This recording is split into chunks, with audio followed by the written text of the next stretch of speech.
All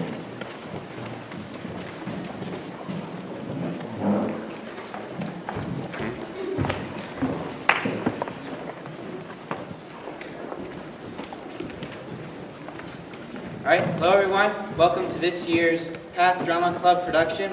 Before we begin, we would ask that you guys please turn off your cell phones. At intermission time, we're going to have some food and beverages offered in the back, more of that at intermission time.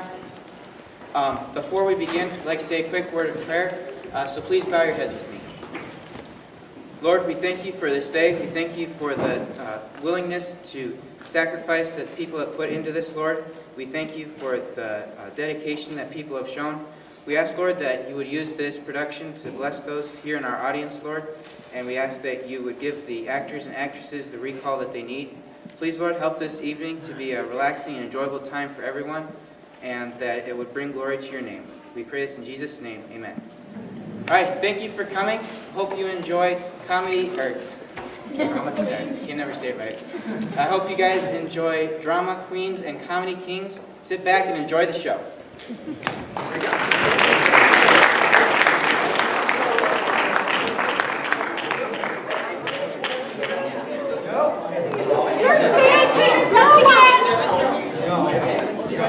Excuse me, let's stop! Hey! All right. Tonight is our last dress rehearsal, and we have a few audience members here tonight to make us feel like it's a real performance. So, I want you to do your very best. Understood? Good. Any questions? Yes, Steve. Yeah, I just wanted to ask again about me and Tyler possibly being in the show.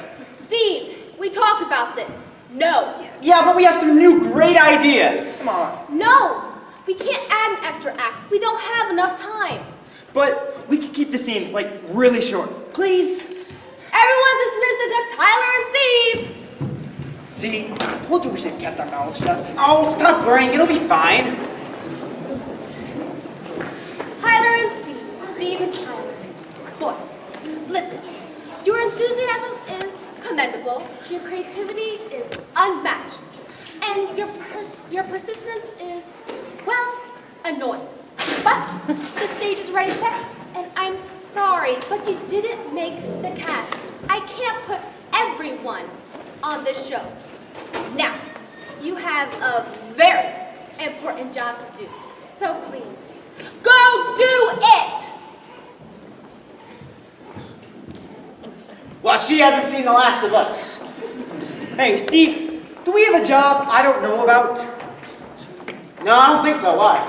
Because she said our job was important. And the last I checked, our only responsibility was to get water for the actors and stage managers. Yeah, I think she only gave us that job because she wanted us to leave her alone. Maybe that job is an important job to her. Are you serious? She's missing out on some of the best actors in the group. Yeah, don't you worry. I have some ideas that'll get us in that show. How? It's tomorrow night. Yeah, but she'll have to put us in if our act is good enough. We'll just have to prove ourselves to her. Come on, I got some ideas. Let's go. Okay, if you say so.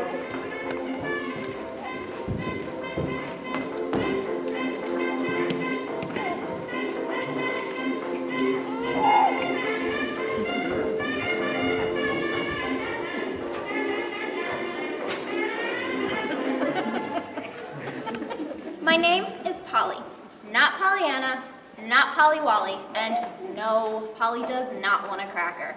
Well, actually, I'm so hungry right now, I could eat a whole box of crackers. Why, you might ask? Well, their names are Melissa and Mandy, and they are determined to kill me. I never asked to be a babysitter. I never wanted to pretend to be interested in other people's children. I was an only child, so my allowance was pretty good. I was never so desperate for extra money that I needed to pretend to be interested in children. But in the end, it didn't matter what I wanted. All it took was one conversation between my mom and Aunt Megan to decide that I'd babysit my cousins for a whole 12 hours.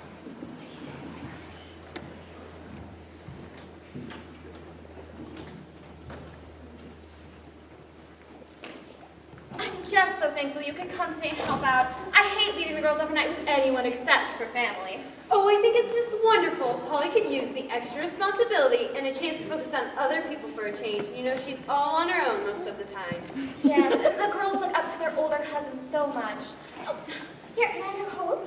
Well, Megan, I'm not planning on staying long. I just want to drop off Polly and make sure she's settled in. Oh, I'll talk to you tomorrow then. That sounds perfect. Polly, I'll see you tomorrow. If you have any questions, don't hesitate to call me. Mom, are you sure? Sweetie, you'll do fine. I'm very confident in you. Okay, Megan, don't work her too hard. Oh, I won't. See you tomorrow. Now, Polly, I know this is your first time babysitting, so I wrote down a few things to help you out. Oh my, there sure are a lot of notes. Oh, yes, but I thought it would be better if you could just concentrate on doing, then you wouldn't have to focus on thinking. How thoughtful of you. I can't imagine where those girls might be. They've really been looking forward to you coming. I'm gonna go look for them.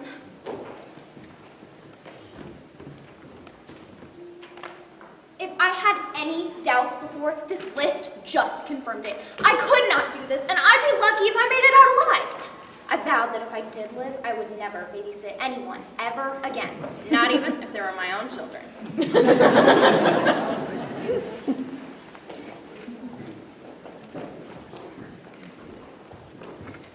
Now, girls, don't be rude. Say hello. Hey, hello, Cousin Polly. Hi, you two sure have grown up a lot since I last saw you. Well, yes, I have. Thank you for noticing. In fact, I'm so grown up that I don't even need a babysitter anymore. I'm not really sure why Mom had you come, unless it was just to have some quality cousin time. Well, Melissa, what have I told you? Polly is doing me a great favor. Well, I know I still need a babysitter. I cannot reach the top shelves without using a chair to climb up on the counter, or some kind of ladder system, which is very unsafe for someone of my age. yes, of course. And Mother won't let me use the stove or the oven unsupervised. That seems like a wise decision. But I'm very mature for my age. Basically, if I didn't need to eat, I wouldn't need a sitter either. Their mother hadn't even left yet, and they were already mutinying on me. Ah, but you do need to eat, sweetie. Which reminds me, there's a lasagna in the refrigerator. And make it whenever you're hungry. As long as it's after 5:30, but before 6:30.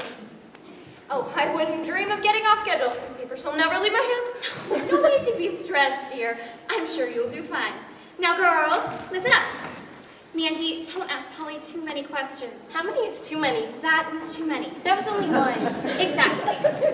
And I know you've already finished your homework, but no science experiments until I get home. Oh, Mother, I can't risk a fire while Polly's babysitting. Fine.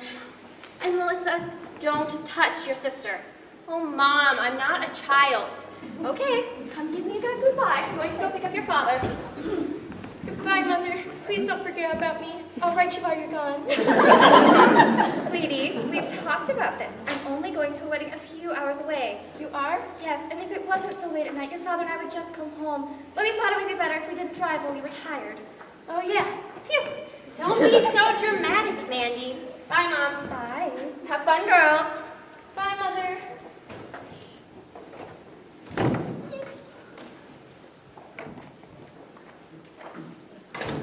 They stared at me like little soldiers awaiting their orders. Whatever I said next would set the tone for the whole night.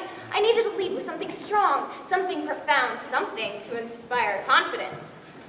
I need a minute to read over these notes your mother left, so can you two take care of yourselves for a while you do that? Of course. I told you I'd be fine.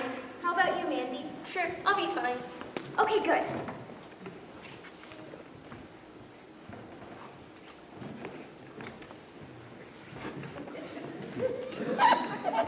Mandy? Yes? Do you need something? No. Okay.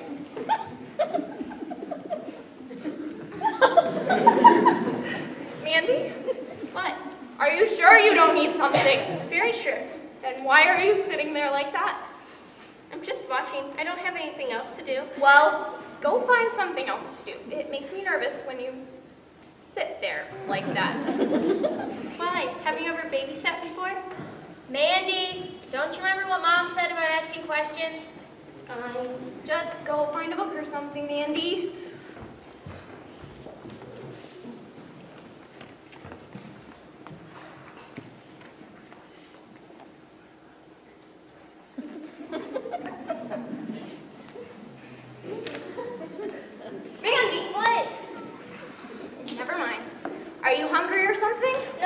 Well, I sure am. Well, I'll go turn on the oven and put in the lasagna, and by the time it's cooked, we should all be hungry. Do you need help turning on the oven?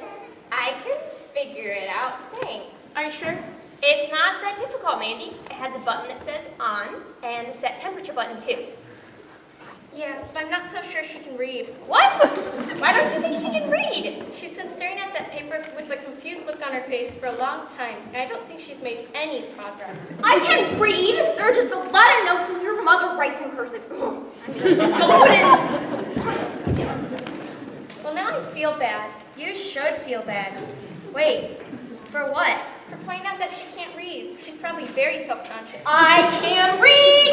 Now she's cranky. I don't blame her, Mandy.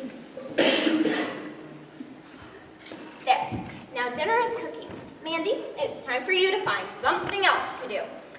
Now, didn't your mother say something about a book report? Oh yes, the one about poisonous tree frogs. Yes, that. Is that for school? No, just for fun. I'll go get my research. For fun?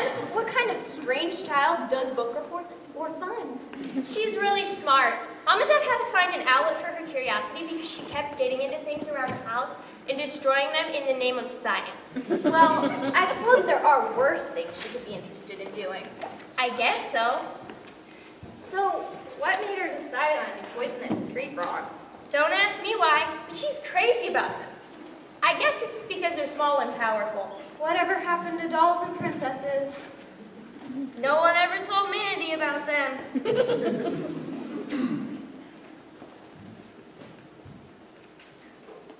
Mom and Dad have gotten her anything and everything with a frog on it to distract her from the fact that they haven't actually gotten her a tree frog. She's had it on her birthday list for 3 years straight. Well, why don't they just get her one? They can't be that expensive. Well, it's not about the money. It's just that they don't really want something getting loose around the house that has the potential to kill you. They got her a cat instead, and she named it Frog. That seems like a good compromise. I guess so. I don't hear of them killing people too often. But Frog gets into my stuff a lot, so we don't get along. So, do you like research and reading? Well, at its most basic definition, research is gathering information about a particular topic. So yeah, I enjoy research. I think all humans do, as long as it's about a topic they enjoy. That's very insightful, Melissa. So what kind of topics do you like to study? Well, anything that has to do with what's on my phone, or on TV, or how many likes I have on social media. I'm suddenly unimpressed. Don't you have to do homework? I don't know. You tell me. You're the babysitter. Melissa, go get your homework. Fine.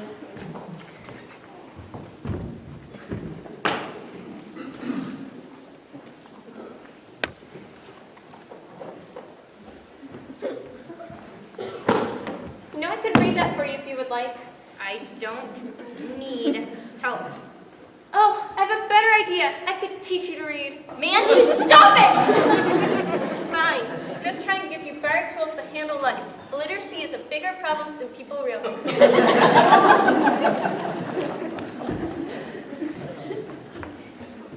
African boomslangs shed their skin once a year or twice a year? Boom slime? Did you make that up? Nope, it's 100% real. It's Well- a very poisonous snake. I'm sorry, I don't know the answer to that. Oh. Do they stop shedding once they've grown up, or do they keep growing and shedding for as long as they're alive? Since I didn't know a boom slime existed until 5 seconds ago, I don't know the answer to that one either. Oh.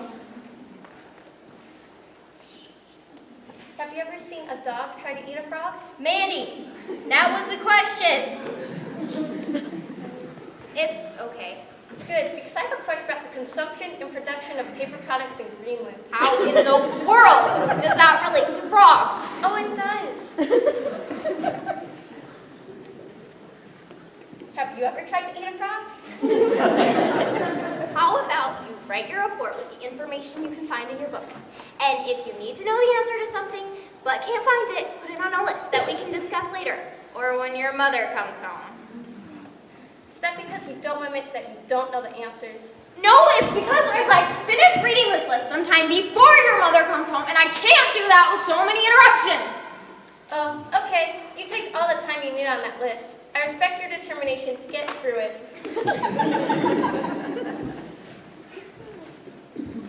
How many different varieties of monkeys are there in the rainforest? Make a list, Mandy. Right. I also need to know if the Brainwright Corporation owns the Renewed Earth Foundation. Another question, Mandy. Just make a list. Okay. What if my question doesn't have to do with tree frogs? Mandy, how am I supposed to study if you keep asking so many questions?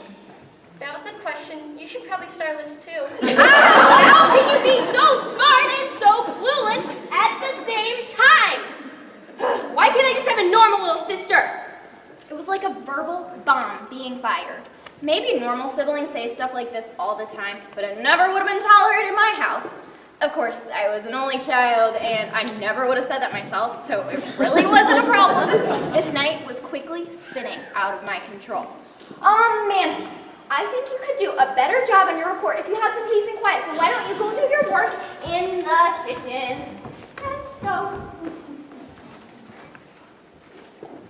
Melissa, that wasn't very nice. I know, I wasn't trying to be nice. Well, you shouldn't treat your sister that way. It's no big deal, Polly. Yes, it is a big deal. Your sister looks up to you, and you should encourage her instead of putting her down. How would you know? You don't have a sister. That isn't the point. It isn't nice, and I won't let you get away with it while I'm babysitting. Fine, but you shouldn't let Mandy bother me when I'm trying to do homework. It's only fair. The dreaded fair argument, which I have read about on page 2, article 6 in the wonderful document I held in my hands. Fine, it's a deal.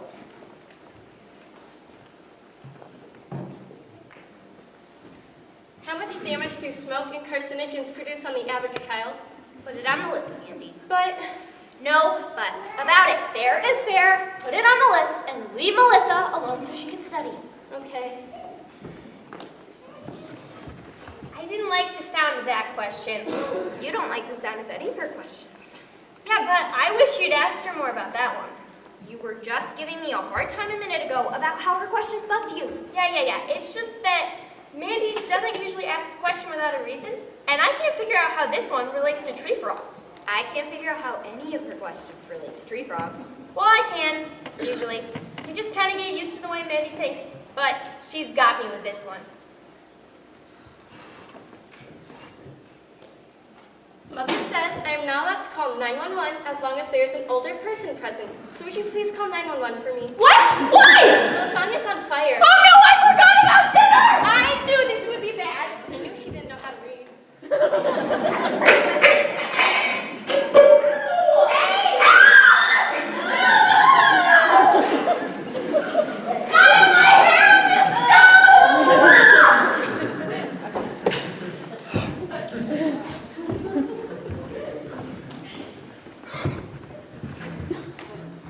That was a close one.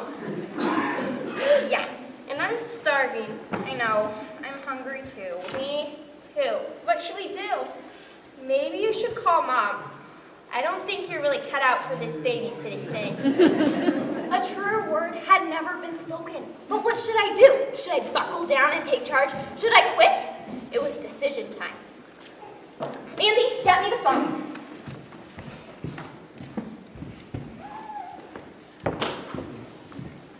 I'm gonna go get some ice cream for dinner. No, Melissa. What do you mean, no? You burned our dinner. Do you expect me to starve? I just don't think it's a very good idea for you to have ice cream for dinner. Mom lets me. No, she doesn't. Yes, she does. Sometimes. How am I supposed to become an independent adult if you never let me make my own choices? Hello? Yes, I'd like to order a large pepperoni pizza. Delivery. 1132 Pepper Pike Avenue. Thanks. I am morally opposed to eating pepperoni because of the way it's processed. Andy, Yes. you can pick it off. Okay. Okay, now it's time we get this place cleaned up. Melissa, you do your homework. Mandy, you go take a shower and get into your pajamas. I'm gonna go clean up that kitchen. Now everyone move. Yes, ma'am. Man, you give someone a little power and they become a dictator. Sorry.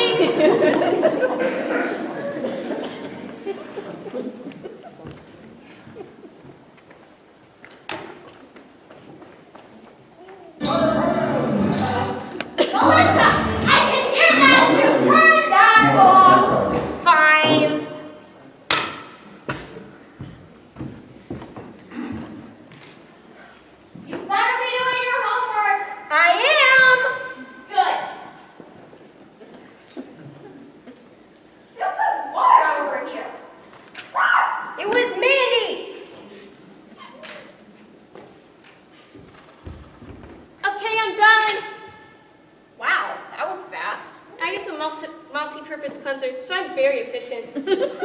Okay, you two switch. Melissa, go take your shower.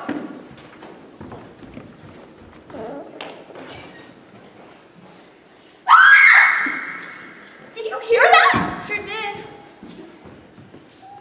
I hate that cat! Oh no.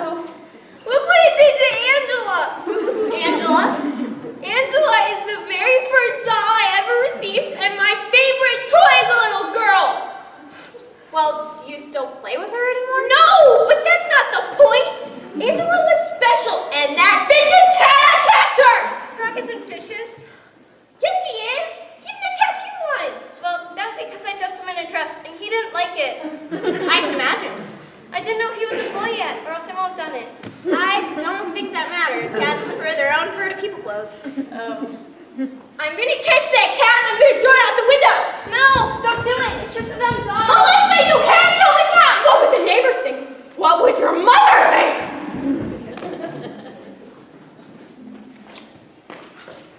Check your frog. Never!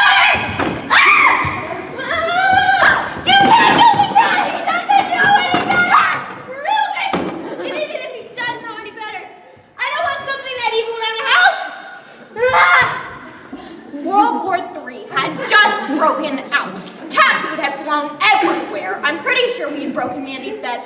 I was wet, hungry, filthy, tired, and quickly losing patience. It was my own personal apocalypse. Apocalypse, if you will. Could this night get any worse? The answer, in case you were wondering, was yes, it could get worse. Who is it? It's probably the pizza. Mandy, you go get my purse. Melissa, give Frog to me. You're gonna let him live? No, I'm gonna put him in the downstairs bathroom for the night. I'm gonna let your mother deal with him. You can't do that. He tries to eat toilet paper, and that's bad for him. He could choke and die. Good. Melissa, give Frog to me! Fine.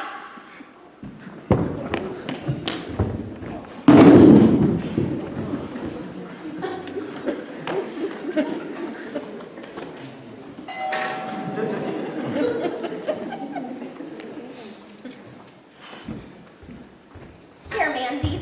Are you happy now? Well, I'm not necessarily happy, but I'm not as sad as I was before. Go get plates, drinks, and napkins.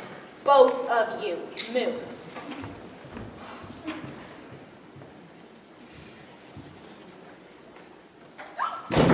It was not possible. Of all the delivery places and of all the workers and of all the nights, the delivery guy just so happened to be Ryan, a guy from school I had a crush on my entire life. Okay, 3 months. He was new, but I really, really liked him.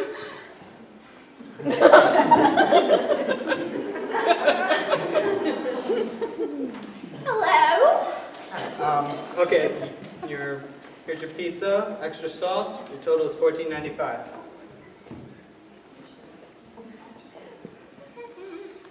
Here you go. All right, thanks. Oh, wait, don't I know you? Maybe. I'm Polly from school. You look different than you normally do. Well, probably it's been an interesting night. Is that cat food in your hair? Probably. Well, Excuse me, I have another emergency. Let's just take a shower.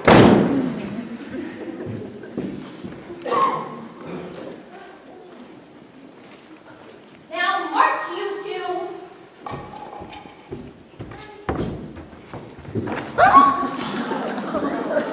Great! Now we're gonna starve! No.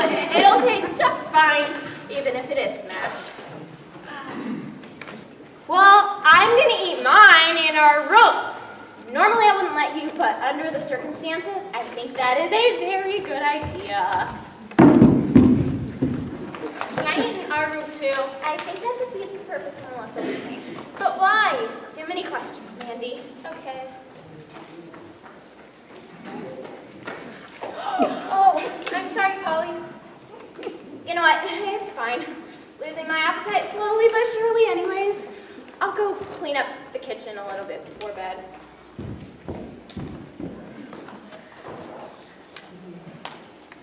Polly, Yes, Mandy? I'm lonely. well, I'll be done in a minute.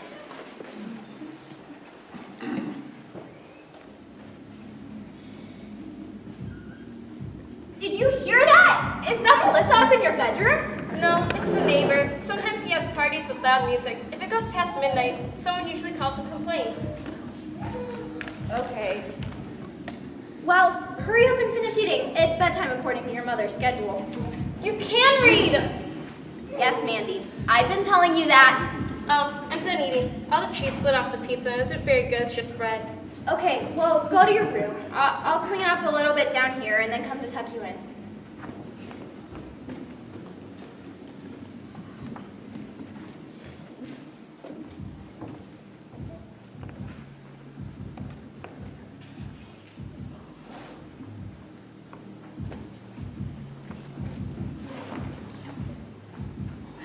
Mandy, Yes. what are you doing? Well, the door was locked, and I think Melissa was asleep. These were in the hall. Well, you can sleep down here. Right, it'll be like a sleepover. But that's where I was gonna sleep. I can't sleep in the chair. It hurts my back. My spine is very sensitive, you know. No, I didn't. Well, I'm still growing. You have to be careful about these things. Fine, take the couch. Thank you. Good night, Mandy. Good night, Polly. You know, I think you're the best babysitter ever, especially now that I know you can read. And even though I knew I wasn't doing a very great job, it still felt good. Thanks, Mandy.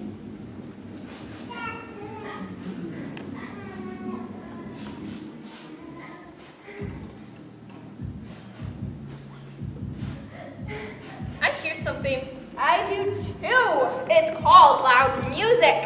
Is it midnight yet? No, not that. I think it's Melissa. I think she's crying. How can you know that? I don't know. I guess just because she's my sister.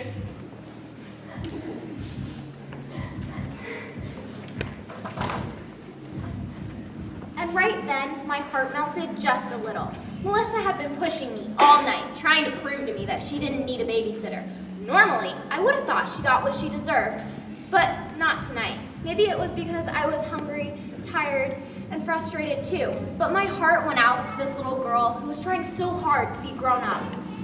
Melissa, I can hear you. I'm fine. I just have the sniffles. No, that isn't true. Come out and talk to me. Okay. Oh, come here. Are you crying because of your doll? No, I know Frog didn't mean it. Are you missing Mom and Dad? Well, I was earlier, but I'm okay now. I'm sorry. It's been such a rotten night for all of us. I'm sorry I made things difficult for you. It's okay. Are you feeling fine? Well, other than my head hurts a little from crying, I'm fine. Then what's wrong?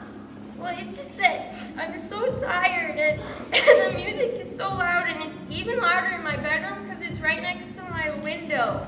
And I just can't go to sleep. Yeah, that is a problem. And then I had a brainstorm, a brilliant way to save the night.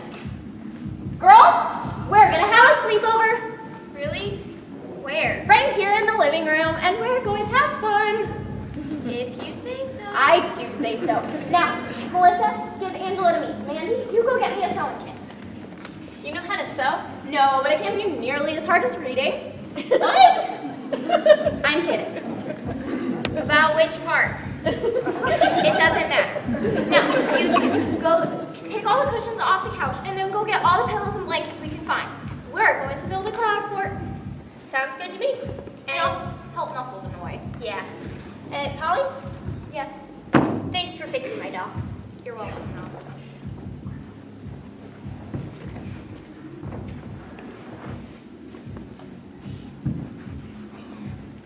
And that is what we did. We built a wonderful fort and stayed up all night talking and giggling about boys, what we wanted to be when we grew up, and some science, because Mandy just couldn't help herself.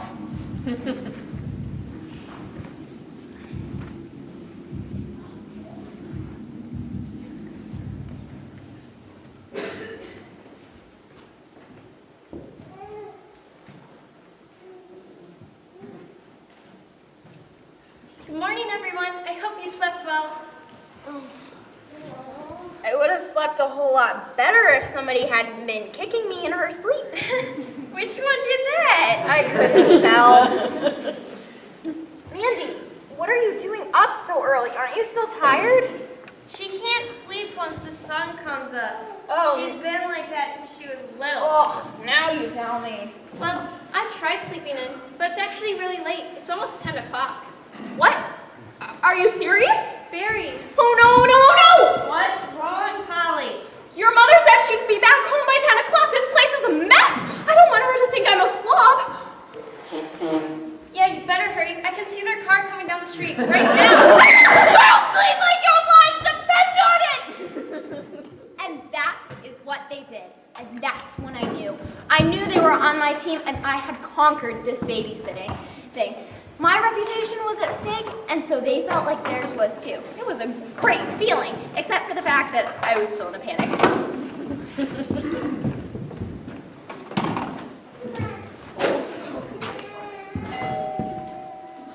Hello, dear. How are you? Hi, I'm fine. How's the wedding? Where's Uncle James? Oh, he's parking the car and getting the luggage. He'll be in soon. Oh, and I phoned your mother. She should be here soon, too. Oh, and before I forget, here's the money that I owe you.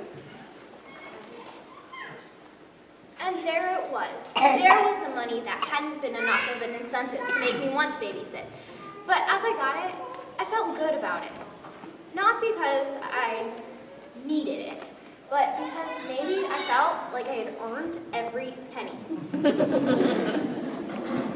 Hello, Polly. How did it go? Fine. Oh, I was just about to ask her for a full report. That sounds perfect. Full report? Wouldn't a quick summary be okay? Oh, I'm sure you have more than a few stories to tell. More than a few. Well, why don't you both make yourselves comfortable and I have to go use the restroom shortly.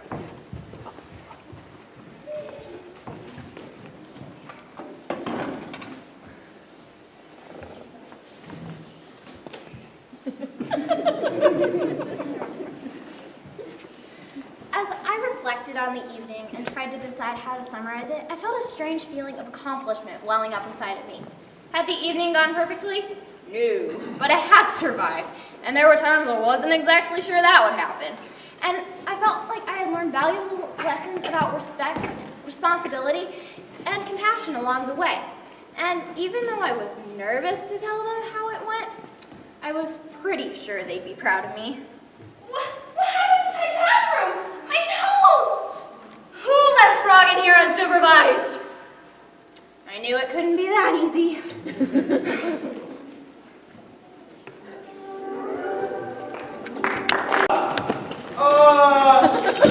My costume is the holdup. What? Are you already in your costume? I am. Then what's the problem? Come on, time is of the essence. My costume is the problem. I can't show my face in this thing. Tyler, we've been over this. The director will be impressed by this classical piece. It'll show our skill and depth as actors. Besides, it's traditionally done by two male actors.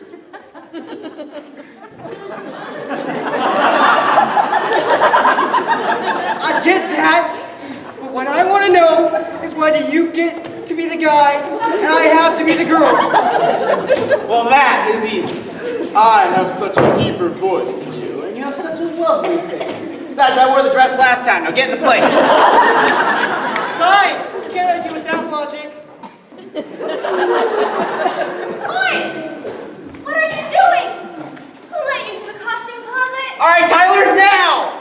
What do you mean? You're the one who starts this. Oh, yeah. But soft. What is that light over yonder? In east. Was it west?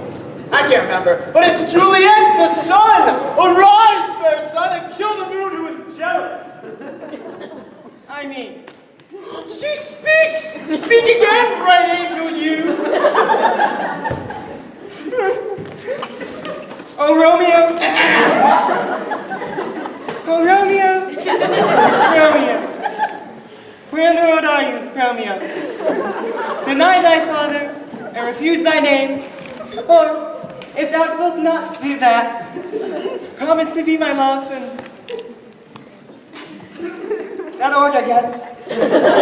Call me but love, I shall nevermore be Romeo. Who goes there?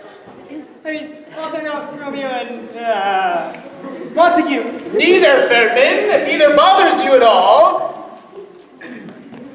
Hold on. Either bothers you at all, I shall... Okay, stop it. Enough. I have seen enough. Dude, me too. Well, what do you think? I think I'm about to sweat to death. And I've only been in this costume a few minutes. How did you whole plays in this kind of get-up? Not you. I was talking to our esteemed director. Fine, don't mind me. I'll just waste away over here. Send someone with a mop to clean up what's left of me. Quit once you're being done so talking. dramatic. Sure, just say the word and I'll give these acting dreams a rest. Anyways, what do you think? Were you impressed? Oh, there's no doubt you made an impression. Oh, really? Oh, yes, but perhaps not the kind of impression you want to make. Oh. Listen, boys, I hate to disappoint you after you put so much time into this scene, About a whole 10 minutes. Would you be quiet? but this isn't going to work for us, at least not by tomorrow night. So please, can you return the costume to the costume closet and do the job that I gave you? Well, I am shocked. I am too. Based on how much I've been sweating in this thing, I would have thought that she wanted me to wash it before returning it. Did you forget about the sweat? I will, once I've had a shower. I just can't believe she's overlooked our skills actors once again. I mean, what does it take to impress this lady? Well, I could have told you that this wasn't going to do it. There's a reason no one talks like Shakespeare anymore. No, really, what's the reason? I do not know. But there's one out there. Look, all I'm saying is that if you want to grab her attention, you need to do something that won't confuse the audience and doesn't torture the actors performing. Well, since you're so full of sage wisdom, what do you suggest? Actually, I do have an idea. What this show is missing is music. Tyler, this isn't a concert. I know that. Or a musical. I know that too. But a song with some dance and some acting thrown in never killed anyone. We don't know that. I feel like I could seriously injure myself trying to dance and act and sing it all at the same time. Oh, come on. We tried your idea and it didn't work. What do we have to lose? Well, dignity for one thing. No. Look at our costume. Mine in particular. But I can't even sing that well. Neither could Fred Astaire, and he made it. Yeah, but he can dance. So can we. Come on. I'll show you. No, Tyler. That's what I get for making him wear a dress.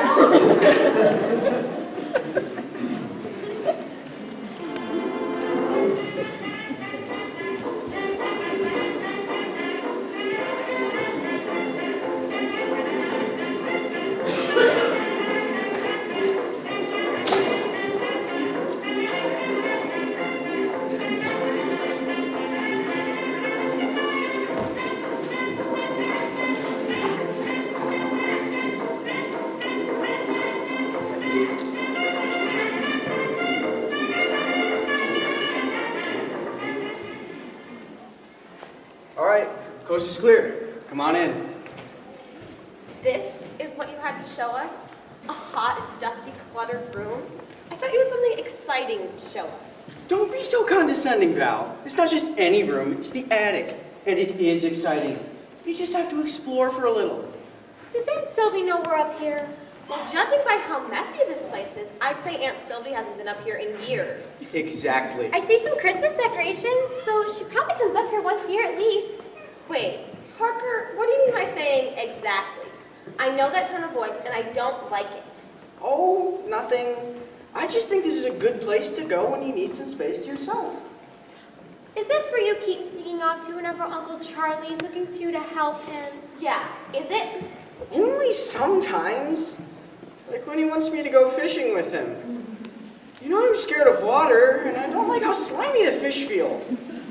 You're scared of lots of things. No, I'm not. Parker, that's so selfish of you. He's old and he could use the help.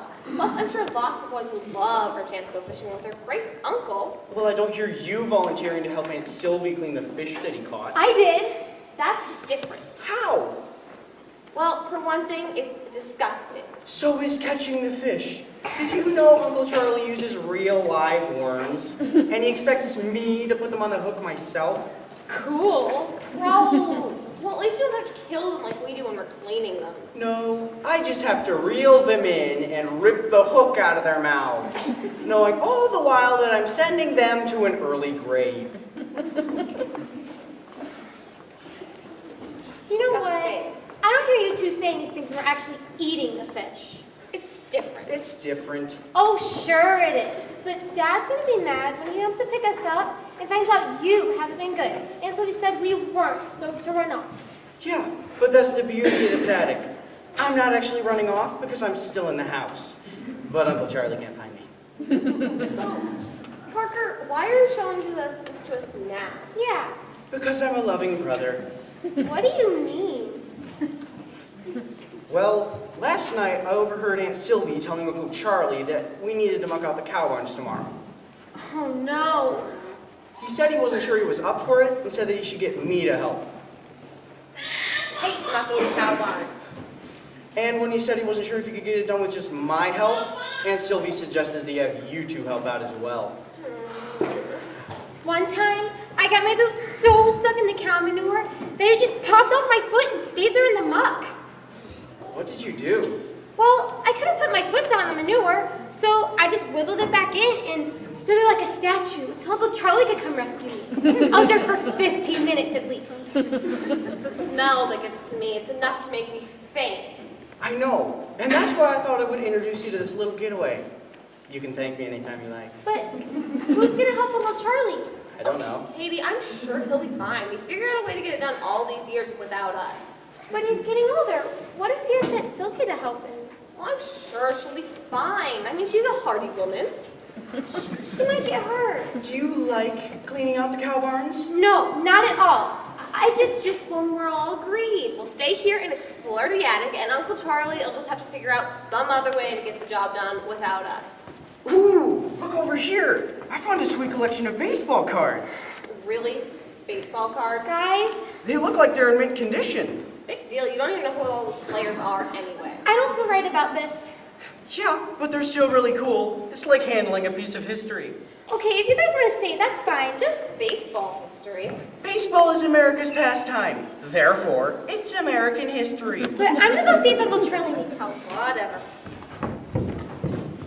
Oh, no, you don't. Parker, what are you doing? Let me go downstairs. And have you telling us? Oh, no.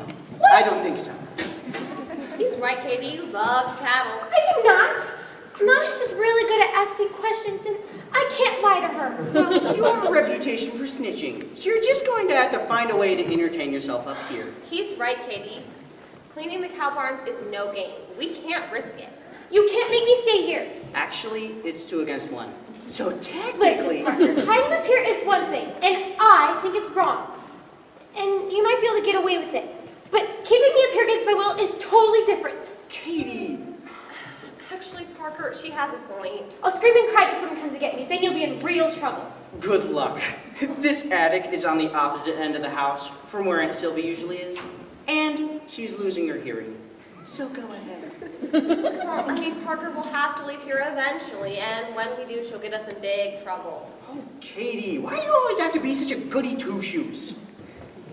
Well, you know what? We'll make a deal. We'll let you leave if you promise not to tell on us, okay?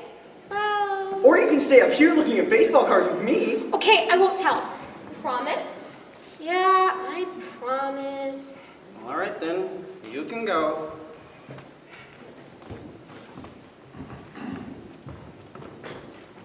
I'm telling you, these baseball cards are fascinating. Now this is something cool. What is it? Some kind of antique torture device? I think it's a flour grinder or something. Parker? You came back! I knew it! You didn't want to wait around the cow manure either. Actually, I never left. Well, that didn't take long. No, I haven't changed my mind. I just can't get the door open. Katie, you're so helpless. It's really heavy. Can you help me? Sure, I'm coming. Thanks.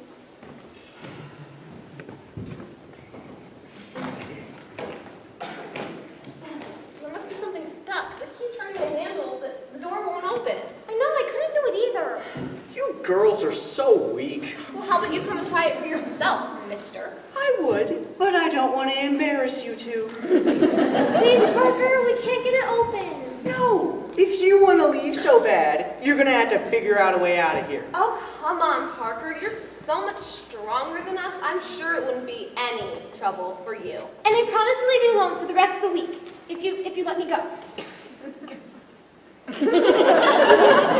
Okay, fine. But only because I'm such a tender-hearted guy. Parker, what are you doing? Me? I'm not doing anything. It's playing on its own. Yeah, right, it is. You thought you were so clever. Who is that? You thought you could hide your trickery and no one would know. Parker, Uncle Charlie, is that you? But now you have been found out. Your depravities are justified against you. Okay, you can come out now, whoever you are. You wanted this so badly, and now you will have it for the rest of your short life. Parker, do something! I'm trying! Your hideaway shall be your tomb. What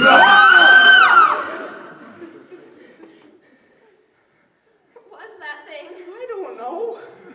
Yeah, right, this was some kind of prank, wasn't it? Yeah, you planned this whole time, didn't you, Parker? If it was a prank, it wasn't me. I wasn't anywhere near that piano. That's true. But aren't there some old pianos that can play on their own? Maybe so, but the keys on that one weren't even moving. Yeah, and that wouldn't explain the voice. It wasn't Parker. Well, it wasn't Uncle Charlie either. Who was it then? You don't think it was a ghost, do you? Of course not, Katie. Ghosts don't exist. Right, Parker? Weren't you girls saying something about needing help with that door? Yes. Well, I'm here to assist you. Come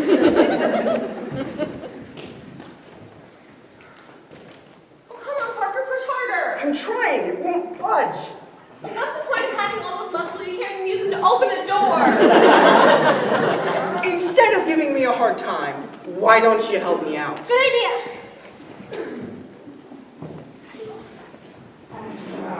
It's no use. We're locked in. It's the ghost. No, it isn't. Then how did you explain it? I don't know, Parker. I'm with Katie. It's a ghost. Parker, you know better. I'm creeped out, Val. I've been up here a dozen times, and nothing like this has ever happened before. I think I've finally been found out. And you're taking us down with you. We're gonna die up here. Aunt Sylvia will have to come looking for us eventually, and when she does, I'm sure we'll get out of here. We're going to starve to death. We're not. We just have to keep calm. What if the ghost has it to where no one can hear us? Katie, ghosts don't exist. Let's just stay up here and explore the attic. That guy said this was our tomb. I cannot enjoy a tomb. Ooh, look at that pretty dress. Wow, Katie. Well, I, for one, am not resigned to my fate. I got us into this mess, and I intend to get us out of it. That's very responsible of you, Parker. Yeah, but how are you gonna do it? I don't know yet. Why don't we start looking for something that might pry the door open? Oh, good idea. Was that one of you girls? No, was it you? No? Look quicker. Oh, I'm not finding anything except clothes. Maybe that's because you're only looking in the clothes bin. Go look somewhere else. Okay. Hey, I think I found something. What is it? I think it's a fake leg for someone who's lost theirs. It looks kind of heavy. They used to be a lot stronger back then. Well, maybe there's glass. You say so. Let's try it.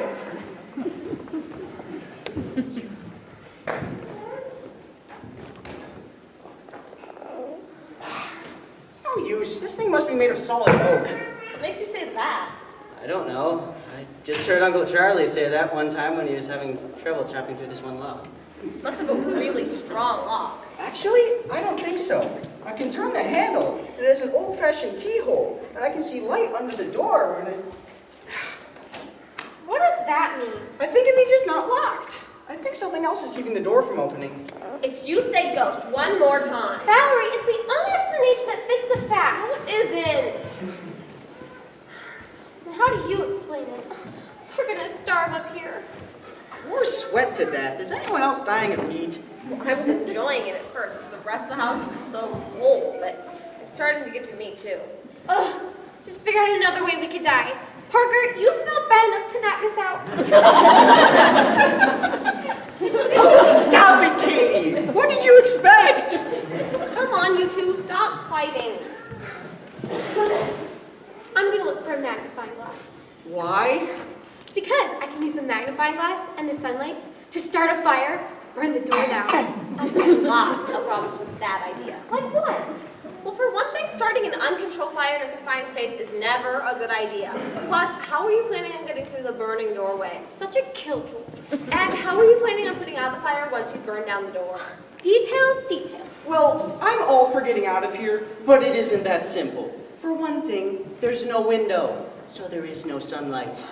It's a bummer.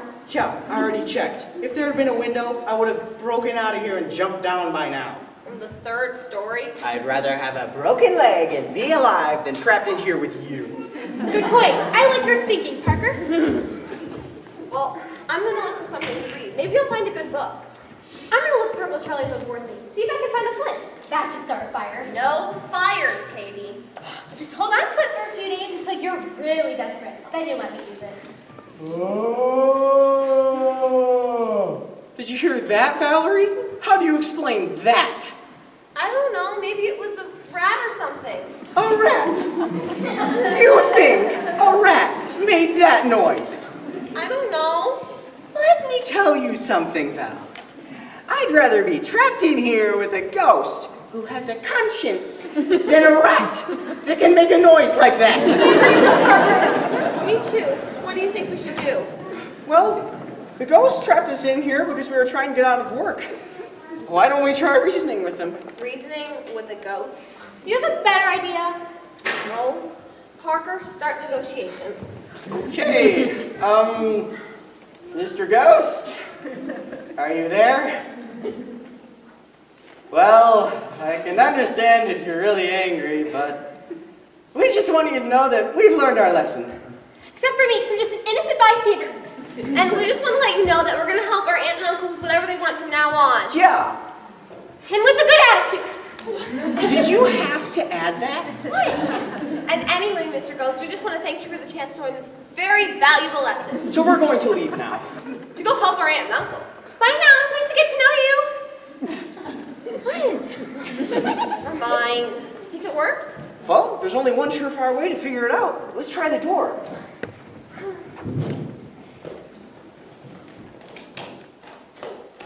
Well, that didn't work.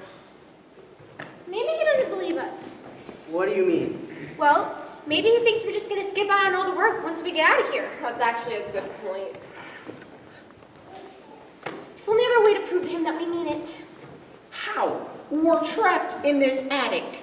It's not like we can help them out somehow. Actually, we can. What? Well, I mean, I hate to say it because this place is such a mess, but we can clean the attic. That's a great idea. Ah, great idea. Can it get better? No, let's get to work.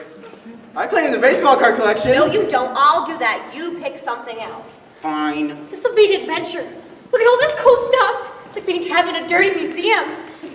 Why is she saying that like it's a good thing? I have no idea.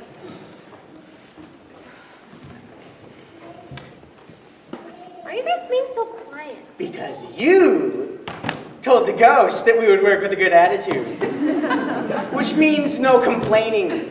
And since that is the only thing that I feel like doing right now, I'm just going to be quiet. I wish we had a radio or something. I found an old radio in Uncle Charlie's War Things. Really? Yeah, but it's really old and wouldn't turn on. Well, I may have found something. I think it's an old record player. Oh, too bad there's no place to plug it in. I don't think you need to. I think you just crank this thing on the back. But we don't have any records. There does one on it already. The Buccaneers Cove. Huh. Sounds interesting. Well, anything would help the time go by. Play it. Okay, here goes. The Buccaneers Cove.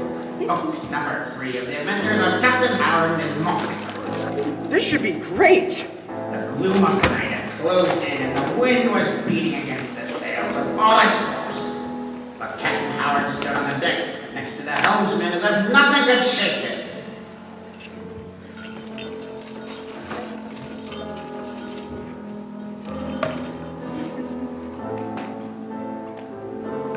The legend of the treasure has to be true. Of course it does. Why else would one-armed Jimmy have guarded the map so closely?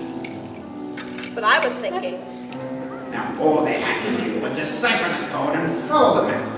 Untold wealth could be theirs in a few days.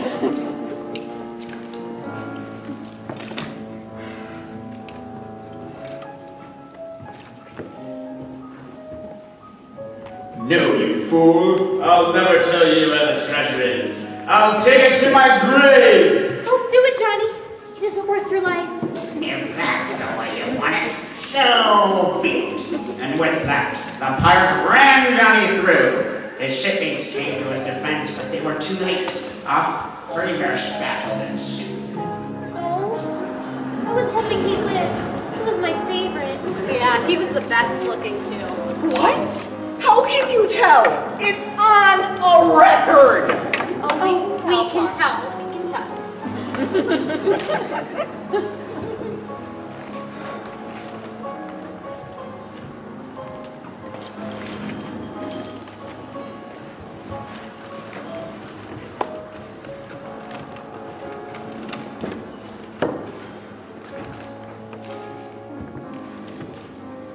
Captain Howard stared into the cave entrance and down the narrow passage. There was all the treasure in all its glory. And there was Smith and his men glaring up at him with swords drawn. They were tired from the battle, but they were still ready to fight. And they're also armed to the teeth from robbing Johnson's men. As it come to this, my friend, you would only be loyal to me so long as there was any profit.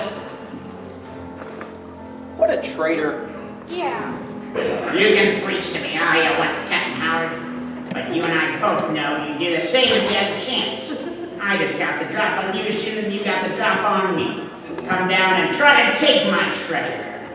It'll cost you a lot more than the treasure's worth.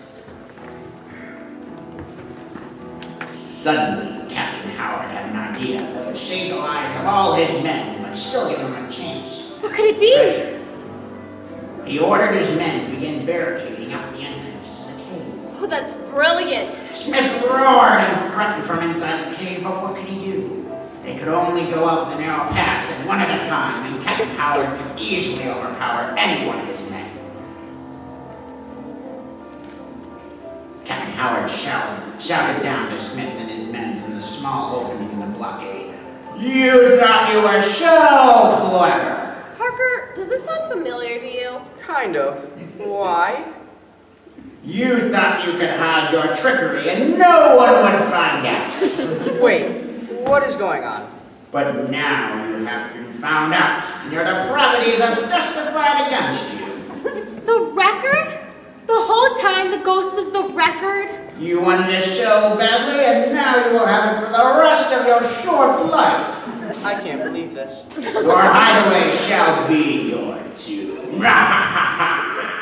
How in the world? You must have bumped it when you went over to help us with the door. Oh. So, there is no ghost after all? No, Katie, ghosts don't exist. Sure, but you were pretty convinced yourself at one point. If you say so. We cleaned all this for nothing? It wasn't for nothing. I'm sure Aunt Sylvia would be happy. It's so organized. Yeah, but now we're really still stuck up here and we don't have any idea why. I'm sorry the story's over, because I'm really hungry. That was distracting me. Let's just find something else to distract ourselves. Any suggestions? I may have found something. What is it? It's an old scrapbook from when Aunt Sylvia and Uncle Charlie were young. Oh, bring it over here. Yeah, it's full of old letters, envelopes, newspaper clippings, and some ticket stubs. Who's that? That's Aunt Jane when she was young. She looks just like Mom. Oh, and here's Uncle Charlie in his uniform. He looks so different. This must have been from right before he went to the war. There's Aunt Jane as a baby.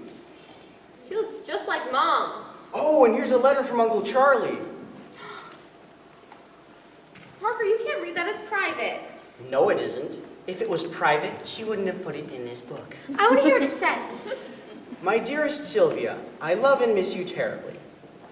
Sylvia? Yeah, Sylvie's just a nickname, but I've never heard Uncle Charlie call her that before. How are you? I bet the garden is doing wonderful, and you're looking prettier than ever. Oh, that's so romantic. I never thought Uncle Charlie had it in him. I won't worry you with the details of today's campaign. It wasn't as successful as the previous ones, and we suffered heavy losses. But I am fine, at least on the outside. Seeing these sights day in and day out causes me grief I never thought I could bear. Poor Uncle Charlie. Kiss Janie for me and tell her that her daddy will be home soon. Stop it, Parker. You're gonna make me cry. Well, this one's done anyway. Are there any more? Yeah, I thought I saw one more. Read it, please. Here it is. Okay. My darling wife, just the thought of you at home is keeping me pushing through. Yesterday was such a treat because we got mail. I tried to pace myself and save some for later, but I read all of your letters at once. He must have been missing home so badly. Well, that and I'm sure he hated being at war, too. Yeah, he sounds miserable. War sounds way worse than cleaning cow stalls. Oh, you had to go and say that. Now my conscience is burning. Keep reading, Parker. I want to know how it ends. Everything in me wants to be back on the farm. I miss the work and the sounds of the outdoors instead of the sounds of gunfire. Nothing can quite beat life on the farm. Wow, I never wanted to live on a farm before. But he's doing a pretty good job at selling it. But you know why I wanted to be back on the farm most of all? Because I want to be close to you. I miss washing up at the pump and looking up to catch you smiling at me from the porch. I miss you, darling, and even though I hate this job I'm doing right now, I'll fight all the harder if it means I get to come home sooner. Until that day, I remain your ever-loving soldier, Charles. Oh, poor Uncle Charlie. What a great guy. Yeah, and look at all these medals I found over here. He doesn't tell anyone about these. He's even better than Captain Howard. Hello? Is anyone in here? And Sylvie, you found us. We're saved. Thank you, thank you, thank you. Oh, this is wonderful. We thought we were goners. Thank you, thank you, thank you. You're welcome, sweetie. No need to keep squeezing me. Wait, how did you get in here? Wasn't the door locked? No, I reckon not. I just opened it, same as always. How did you? I told you she was a hardy woman. Stronger than all three of us combined. We were pushing for all we were worth. Well, if you were pushing, that was your problem. The door opens in the other direction. That makes much more sense than a ghost. A ghost? Don't tattle, Katie. Well, Parker bought the record player, but we didn't know there was a record player there, so we thought that whoever's talking must have been a ghost. Way to keep a lid on it, kid. But look at the attic. It hasn't looked this good in years. That's because we thought we had to prove ourselves to the ghosts. That's enough, Katie. But what were you doing up here in the first place? Parker just wanted to show us the attic. Yeah, and while we're on the subject of cleaning, We're not on the subject anymore, Parker. well, we should be. I heard that the cow bars needed to be cleaned out. Could you use some help? Because I found an old gas mask in the corner. I thought we could use it while we were cleaning. Actually, kids, that kind of work is getting hard on your uncle's back. So I decided to hire our neighbor and his boys to clean out the barn. Oh, that's wonderful. I mean, I'm so sorry we couldn't help. Oh, that's okay. I have another job for you to do. Really? What is it? We're going to need help stacking the hay bales in the loft. My arms are sore just thinking about it. And I feel a sneeze coming on. But we'll do it. Since I'm already all sweaty, I won't even bother to change. Valerie, I'm gonna need help lifting the bales. Sure thing. I still have one question, Aunt Sylvie. What made you think to look up here for us? Oh, I wasn't looking for you. I hadn't even missed you yet. You've only been gone about 30 minutes. It seemed like hours. Seemed like days to me. Well, then who were you looking for? Uncle Charlie. He comes up here sometimes when he needs his space and wants to get alone, or when he's trying to get out of work. Really? Uncle Charlie? Sweetie, nobody likes to work. Not even your uncle. Well, he isn't up here. We've been all over this place cleaning. Well, we'll just have to look for him somewhere else. No.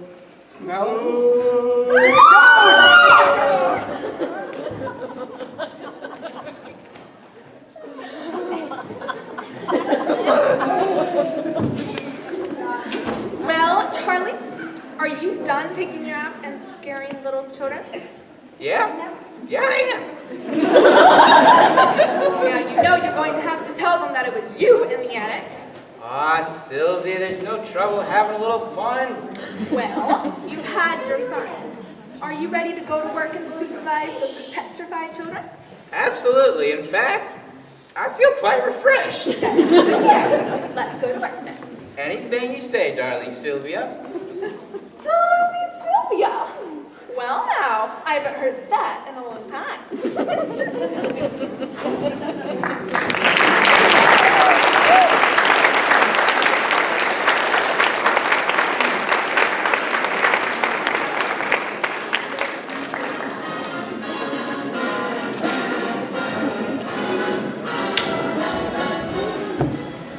All right, we hope you've enjoyed the first half of our skit. So, at this time, we're going to offer some beverages and refreshments over in that room. The lights will come on as the doors swing open. We'd ask you guys please enter through the single door and exit through the double door. We have regular desserts. We also have gluten and dairy-free desserts. So if you guys would like to take some time, head over there. We'll begin our next scene in a couple minutes. So enjoy yourselves. Okay, students, that break has been long enough. Let's get back to work. That's right, pay attention! Enough loafing around, we got work to do! Let's see.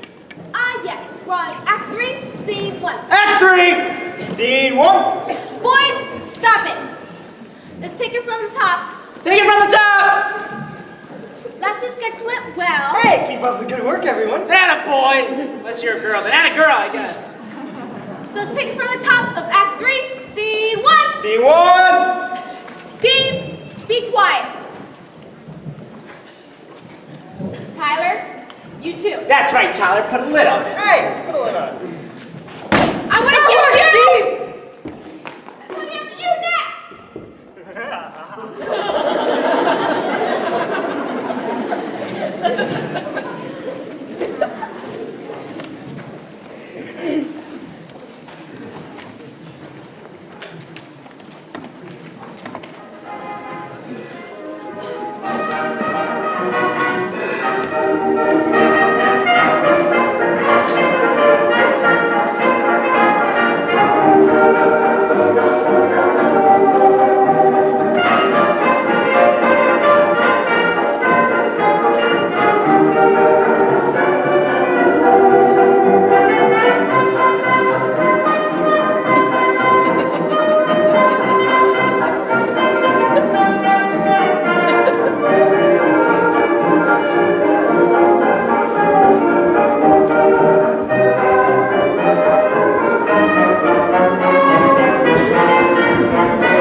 Phyllis, you can stop dancing now. Hey, who cut the music? If you guys don't play the whole song, you don't get any Oreos.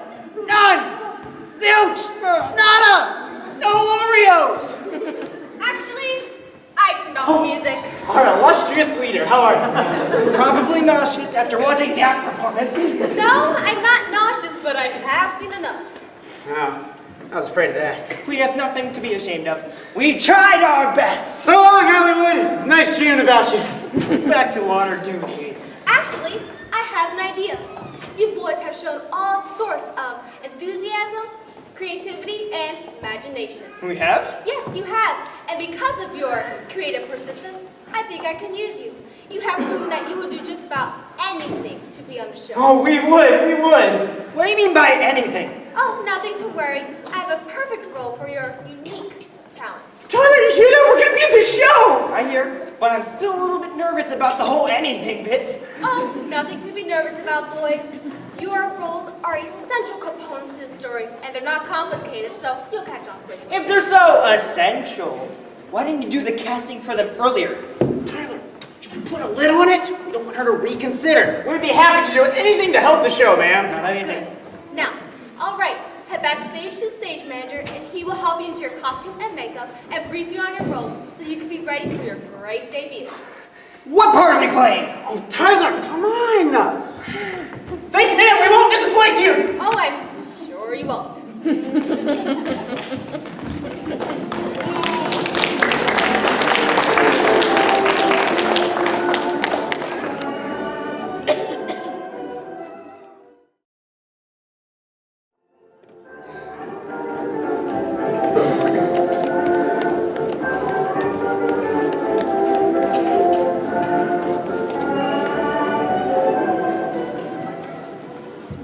Now please do your best to remember all that I told you.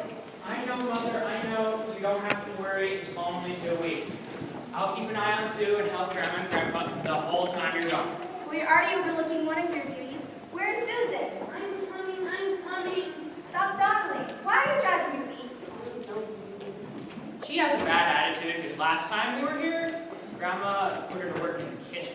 So she hasn't been looking forward to this little visit. The kitchen? If it was only the kitchen, I wouldn't be upset. But I was living all day in the kitchen, the garden, doing the laundry, and all the cleaning. And it's a big house. I've got to go hunting with Grandpa. It's not fair. Stop it, you two. We're almost there, and I don't want Mom and Dad to hear you. Susan, I'm sorry this isn't your idea of vacation, but they're doing me a big favor. You should count yourself privileged to spend time with your grandma and help her in her old age. Yeah, Sue. Peter, I'm warning you. Get along with your sister. Yes, ma'am. Peter? Susan, is that you?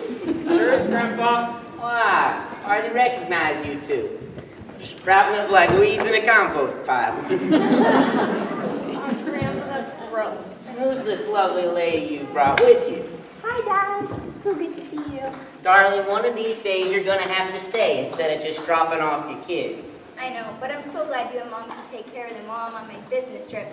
I don't know what I'd do without you. Well, we'll try to keep them out of too much trouble while you're gone. Grandpa, when is dinner? I am starving. Peter, mind your manners. He's always starving. Mom says he's going through a growth spurt. Do you have to tell everybody that? Oh no, only when you talk about eating all the time. Well, sounds about right to me. Growing boys should be hungry all the time. No, I was at his age. So, when is dinner? Well, I don't know. Your grandma hasn't been in the kitchen all morning, so I doubt she has anything made up. We may have to fend for ourselves. Where is Mom? Oh, she's over spying on Phyllis Hickson, I reckon. Who's Phyllis Hickson? The next door neighbor. I forgot the county fair was soon. You see, kids, your granny has one of the best gardens in the county, maybe even the state. It's also one of the largest. I know. I have seen it. Yeah, and I've weeded it. Phyllis has a nice garden too. It's much smaller, but she grows interesting and unique varieties you won't find anywhere else. Phyllis is usually your granny's best friend, but when it comes to gardening and the county fair, let's just say it's less like love and more like war. One time, Mom bought all the types of cucumber seeds that Phyllis likes for pickling. She wouldn't share any, and I'm not even sure we planted any. Nope, got a whole stash of them down in the cellar. I think they're one of your granny's trophies of war. Can't imagine Grandma doing that. She's so sweet. I can imagine it. Grandma's very particular about her garden. Oh, she's not the only one. One year, Phyllis caught a whole bunch of cabbage worms and stuck them in Grandma's broccoli patch. They wouldn't speak to each other for months after that. Yep, the county fair brings out the ingenuity in all of us. I'm surprised they're still going at it, though. I thought they'd given it a rest by now. Well, I thought they had come to terms, but things are a little bit more intensified this year. Really? How? Because the first prize winner of the produce category gets to go to the state fair as a guest judge. They'll have their names and faces in the paper, and I hear there's even some prize money involved. Oh no! Oh no! Yep, never seen such fighting and conniving. It's an agricultural battle zone. Does that mean Grandma's distracted from her regular chores? Distracted wouldn't even begin to describe it. Good. Susan, your grandma probably needs your help more than ever now. I find it all pretty entertaining myself, as long as I stay out of the fray. Phyllis dealt a masterful blow this past week, and it's got Granny all flustered. Never seen her so heated. Why, what did Phyllis do, Grandma? Oh, I'm sure Grandma will tell you herself. I see her scurrying down the path now. Well, of all the nervy, rude, backstabbing things to do, see if I even loan you so much as a cup of sugar, Phyllis Hickson. That's what I get for being so kind-hearted and sharing my pie crust recipe. This is how she thanks me. Grandma! It's good to see you. Oh, hello, kids. I didn't even see you standing there. Hi, Mom. Oh, hello, darling. I plumb forgot y'all were coming today. I've been a little distracted lately. Yes, that's what Dad said. Did he tell you what that sneaky neighbor of mine has done? I've decided I'll not refer to her by name anymore. No, but I'm dying to know what she did. Yeah, tell us. That shifty woman has put up a huge fence this past spring.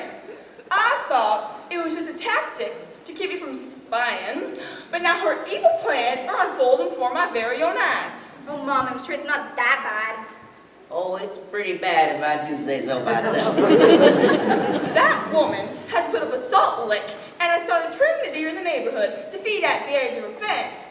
She's been putting all kinds of treats out there for them. She's been going around town, seeing how she just loves animals and enjoys seeing them eat outside her back window. But I checked. You can't even see them because the fence is too high.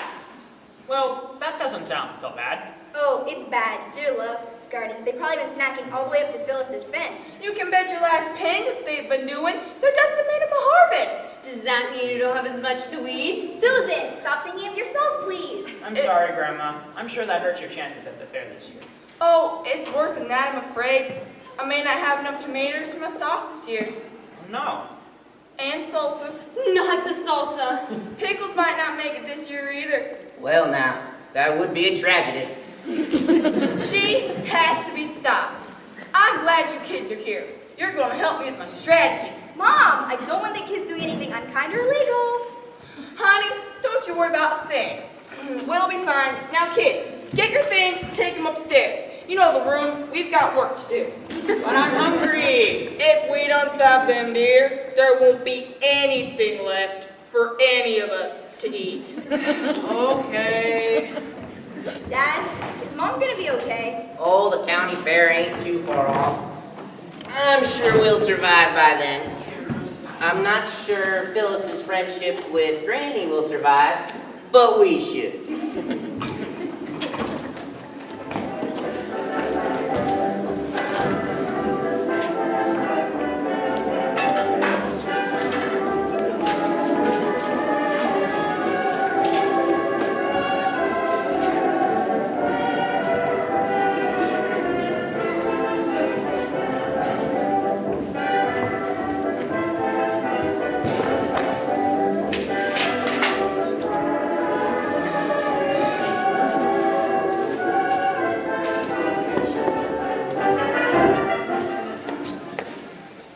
Well, kids, this is looking pretty good.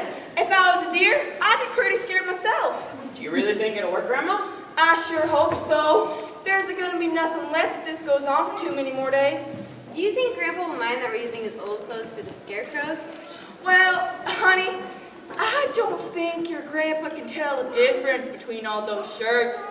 They look the same. Granny, have you seen my blue plaid shirt? Which one? You got lots of blue plaid shirts. No, I got lots of plaid shirts with blue in them. But this is the only one that's mostly blue. Have you seen it? Well, of course I've seen it. At some point, I do your laundry. I know that. I mean, have you seen it recently? Well now, looks like you're kind of busy. What you been doing? We're going to scare them deer out of the garden. Yes, we have scarecrows, pie tins, and shiny things to startle them. I see. Do you think it'll work, Grandpa? Oh sure, for a few days. Days? You see, when the deer realize those things are always there, they'll be less scared of them and come close to explore. Plus, if they're hungry, they'll be a lot more desperate and a lot less fearful. Oh, I was hoping this would fix everything. It has taken a lot of time. Well, even if it works for a couple of days, it'll give us a chance to think of a new strategy. Where'd you get all these clothes? They look familiar. Oh, they're just some old things that Grandma found around the house. Most of them aren't wearable anymore. I see. Looks like they're my old clothes. You're not angry, are you, Grandpa? Angry? Nah, by all means, save the garden. I can't go all winter without my pickles. Oh, I knew you wouldn't be sore about it. Besides, you've got lots of clothes. Sure, and this might even be a good way to do some cleaning out. Wait just a minute. Is that my blue plaid shirt? What? Yes, what you say? Why don't you just pick some other shirt? Because she already took most of them. So be quiet. Most of them? We have a big garden. What am I supposed to wear? We left some for you and Grandpa. We need it. Think of the fair. Forget the fair. What? Grandpa, the shirt's already stuffed with straw, sewn onto the pants. Oh. It'll fit. And you look better in the red plaid shirt anyways. We left that one. Oh. And I'll make you a whole bunch of shirts right after the fair. Oh, fine, but you better not take any more of my shirts and breeches. I don't think there's any more left to take. Yeah, you hush up too. Granny, all I got to say is you better win this blasted fair. Well, I intend to. Now, kids, let's go put these things in the garden.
Well, now, looks like y'all had a pretty productive morning.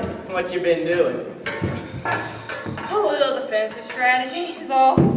You were right, Grandpa. Deer were only scared for a couple of days. Now they're right back at it. It was a nice break, though. I sure hope this next plan works for good. I was able to get dressed this morning, so what's this new plan? Grandma read at the library that certain plants attract deer. Don't like the scent or the taste. Bothers them something fierce. We've been uprooting foxgloves, sage, rosemary, and something Grandma calls lamb's ear. Sounds like quite an undertaking. You're telling us the garden is huge, and lining with as many of those plants as we could find was quite a task. Well, kids, nothing good ever came easy. It'll be worth all the work if it works. If it works? Oh, it'll work. Don't you worry.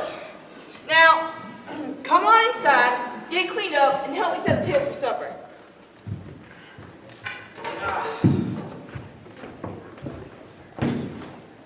Well now, don't you want to get cleaned up too? I do, but I just like to sit and rest for a minute. I don't think I'm going to be able to use my arms. Yeah, you sure have been working hard. I'm sure Granny appreciates all your hard work.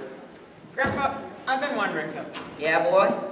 How come you don't ever help out in the garden? I know you know a lot more about deer than Grandma does, but I don't see you out volunteering. Well, we decided a long time ago that the garden belonged to Grandma. Once I tried to help her weed and pulled out all those little corn sprouts. Really? Yep, no sweet corn that year. That was just one time, wasn't it? That was all it took. Your granny's a mighty unforgiving woman. Every once in a while, she asks me to help. Well, that's not very often. And she ain't done asked me to help her with the deer. Do you think she ever will? Why don't you just suggest something? Nah. You see, there's a trick to being appreciated. I let Granny spin her wheels every now and then when she comes to ask me, she's really desperate. I stand in like a knight in shining armor, save the day. Really? I had no idea.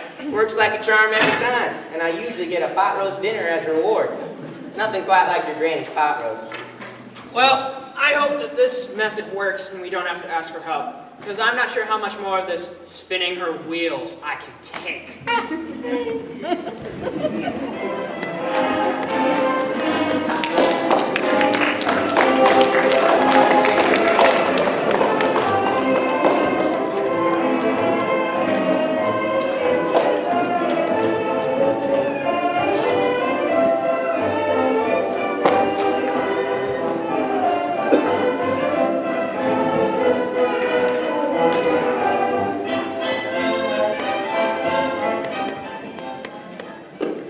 King me.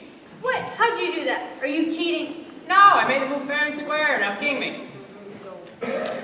You may now call me King Peter. If I tell you that, you can go ahead and finish this game by yourself. Sorry, sport. Peter, I'm warning you. Fine, whatever. Make your move. You know, I'm surprised Grandma has let us play for this long. What do you mean? I thought she would give us something to do by now. Oh, she's busy checking on the garden. Again? She was out there long after dark last night. I know, but I think she just wanted to see how the deer reacted to the plants. Peter, what if it doesn't work? You mean the plants discouraging the deer? Yeah, what if it doesn't work and they just step over the things we planted? Well, to tell you the truth, I hope if it doesn't work, that they just eat everything, so there's nothing left to defend. Me too. Don't tell Grandma, but I like store-bought salsa too. No, I don't think you'll have to wait long. I think I see her coming. Does she look angry? I can't tell. I think she looks like she always does. That's no help. She's muttering to herself. Oh, that's not a good sign. Nope. Good morning, Grandma. How are you this fine day? Morning, sweetheart. I'm fine. Just fine. So, Grandma, I see you've been out to the garden. I sure have, my boy. I sure have. So, how is it? How's the garden? Yeah, did the deer stay out? Did we save it?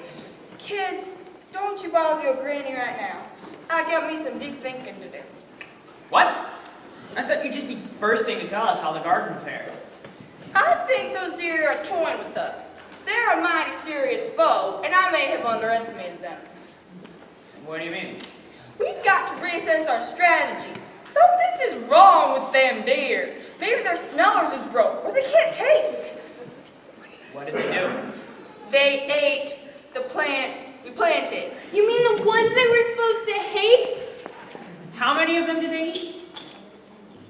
All of them. What? How many deer are there? We planted so many things. No, they didn't eat all of it. They just nibbled on every single one. They must have been full by the time they were done and didn't want to step into the garden. These are the stupidest deer ever. I don't think so, Susie. I think it's personal. I think they're trying to make a statement of some kind. It's a declaration of war. Freak so, my boy. I've got to think on this one long and hard. I don't like the sound of that. We need to shock them. We won't use that there wireless fence thing, but we can shock them so silly, they'll never come by here again. How are we going to do that? We're going to dress up like trees and bushes and hide around the garden. When the deer come by, we'll jump out and scare them. and the deer will take off running. Oh, no. And then we'll give him chase, just for good measure. Oh no.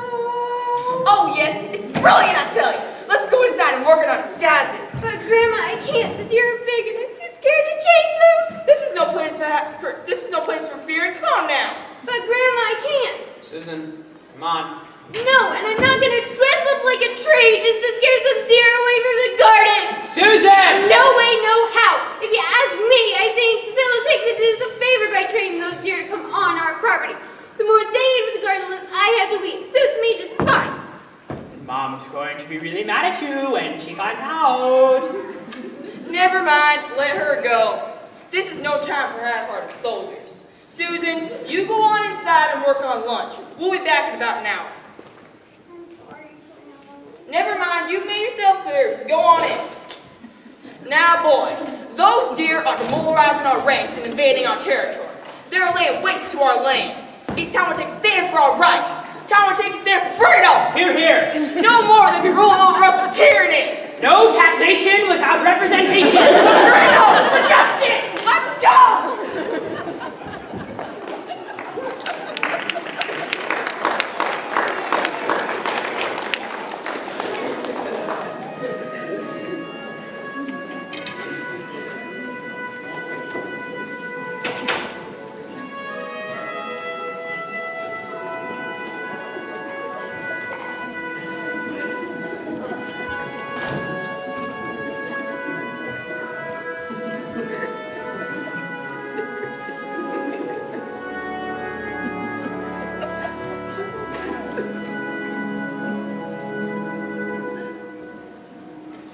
If I wasn't seeing it with my own eyes, I never would have believed it. I know, don't tell Peter I'm spying, but I wouldn't miss this show for anything. If Phyllis Hickson ever catches wind of this, she'll never let Granny live it down. I'm surprised Granny can see all those leaves in front of her face. I know, she must have chopped down a whole tree to make that costume. And poor Peter. That boy ought to be given some kind of award for his loyalty. Granny's put him through the ringer. I know, his costume looks like it's poking him. That's because he picked a pine tree instead of anything with leaves. The only way he could be itchier is if he decorated himself with poison ivy. Grandpa, do you think it'll work? Well, I'll say this much for him. The deer have never seen this tactic before. Granny's definitely got the element of surprise on her side. Speaking of deer, I think I see one. Where? Over there, near the edge of the woods. I'll be, and I see another one coming. When do you think they'll jump out at them? Well, I figured Granny will let them get all close up, or even inside the garden.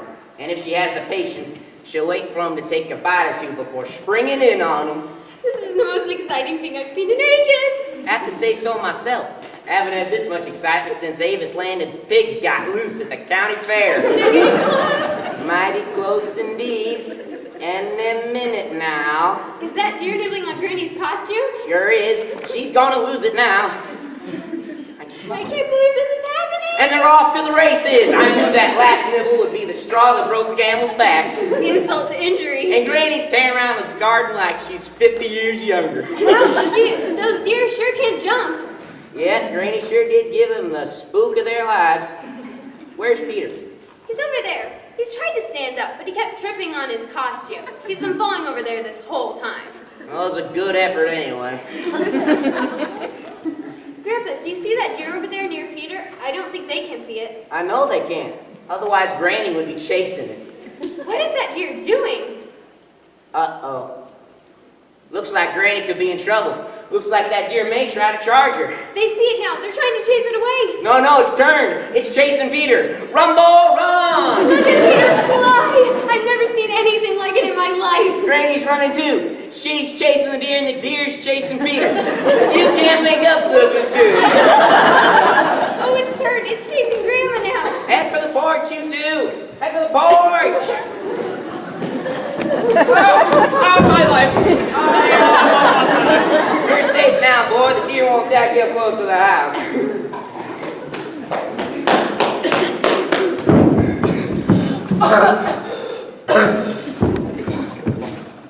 Water! Need water! You can have mine. Granny, I ain't never seen you run so fast in all your born days. I'm sure Phyllis Hickson's about to give herself an asthma attack laughing so hard at us. But I'm the one with the last laugh. Those deer will never come by here again. Yep, Granny, you sure did give them a shock they'll not soon forget. We shocked them. Wasn't just Granny out there. What do you mean, uh-oh? Well, all the deer Grandma's scared. We scared? Wasn't just your grandma out there. Right. Well, all the deer seem to be gone, except for one. I think it was the one that was chasing you. What? It's in the garden. What? And it's eating. That's it! I don't even care about the garden anymore. I hope that deer eats so much he gets sick and keels over. Now, Granny, there's no shame in defeat, especially when you put up a fight like Ewins did. I've never seen anyone put up such a valiant fight in all my days. Why, you should be proud of yourself. Well, thank you, Grandpa. It's mighty kind of you. But I don't want to sleep peaceably until I know that deer is gone. But what can you do? To be truthful, I can't think of anything left to do. Grandpa, can you think of anything? Me? Well... Grandpa, please! I'm sure she can't sleep peaceably. I won't be allowed to sleep either. I don't know. You may have tried everything already. Well, if there's anything you can think of, do it. I'll even make you pot roast for dinner tomorrow if you do. Pot roast? Well, now, that changes things. Peter? Yeah? Take that silly costume off. Ladies, go inside. Susie, help your grandma to bed and sleep tight, because I'm going to be taking care of that deer myself. Thank you, Grandpa. I'm counting on you. We all are.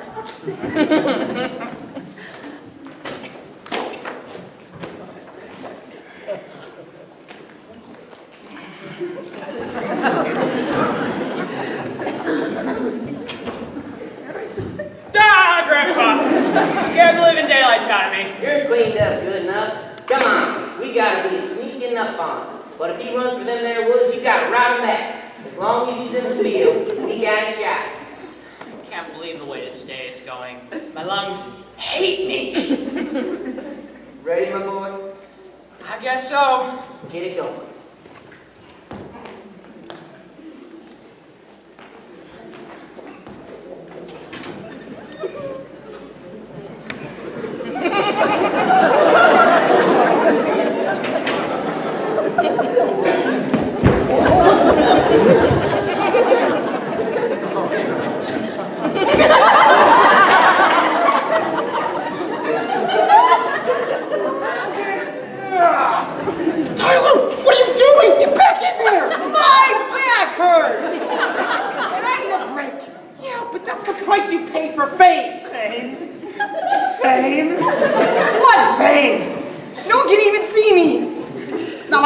My face in this thing either. Well, they'll read the credits and they'll know it's us. But I don't want anyone to know I was the rear of a deer.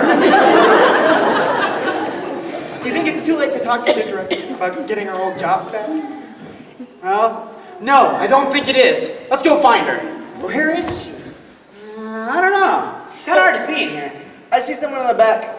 It's probably her. They're coming towards the stage. That doesn't look like her. You're right, it doesn't. I say there's two of them. It does look like there's two of them, right? Looks like one of them is holding, no! Kylie? Yeah? Get back into character. It's time for us to get off stage. Get him, you ready?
Mother's Day for sure.